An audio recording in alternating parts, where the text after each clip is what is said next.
Hello, beautiful people. Good morning, good afternoon, good evening, wherever you are. It's Chef Chi special again.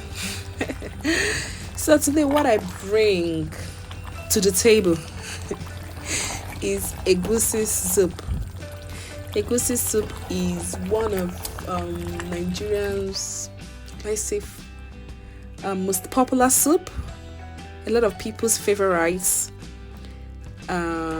Yeah, so almost every tribe in Nigeria like egusi soup. They eat egusi soup. So yeah, there are different methods of making egusi soup, but I'm going to show you my very favorite method today. So in your pot, put in all your proteins, your meats.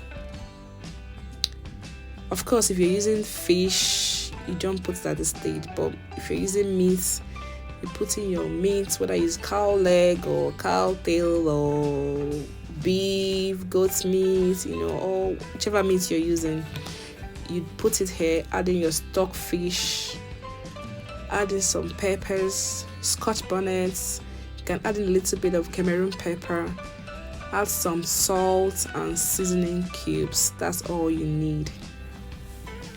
Your peppers, salt, seasoning cubes, onions, and you let it cook for like 5-7 minutes in its own water before you go on and add in some more water to properly cook the meat. So at this stage, you're cooking the meat to get tender, at least 90 to 95% of how you would like your meat to be. If you like your meat very soft, very hard, you just need to bring out one of it, cut it, to try it out. And also remember, with meats, you need to understand the meat you're using. If your cow leg takes longer time to cook than your beef, then you start by cooking the cow leg first, then you add in the beef and all that. So you need to understand that. And also with your stockfish, if you're using stockfish head or this slim size of stockfish, you can add this at the same time with your meat.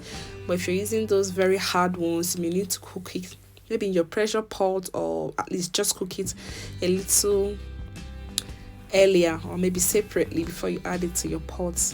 So the next thing you do is you bring the egusi. If you bought the blended one or you have the unblended one, then you have to blend it first, and then you take some mixed stock from your pot and add in the egusi. Just what you're doing here, you're just trying to make the egusi smooth. You don't want seeds in it or lumps in it, kind of. So do that in the egusi. Then back to the soup, you add in your dry fish. Also with dry fish, you need to know your dry fish. If it's a very hard one, some dry fish you need to add from the time you're boiling the meat initial. But some of them are not that hard, so you can cook the meat first and then add the dry fish. Then now you go ahead and add the egusi paste that you just made. Remember, we made this egusi by adding the egusi, then taking some mixed stock, to make this paste. So now add the egusi paste to your pot.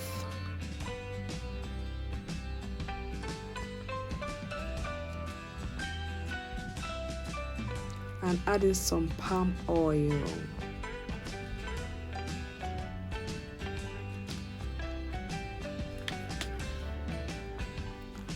Then go ahead and add in some crayfish.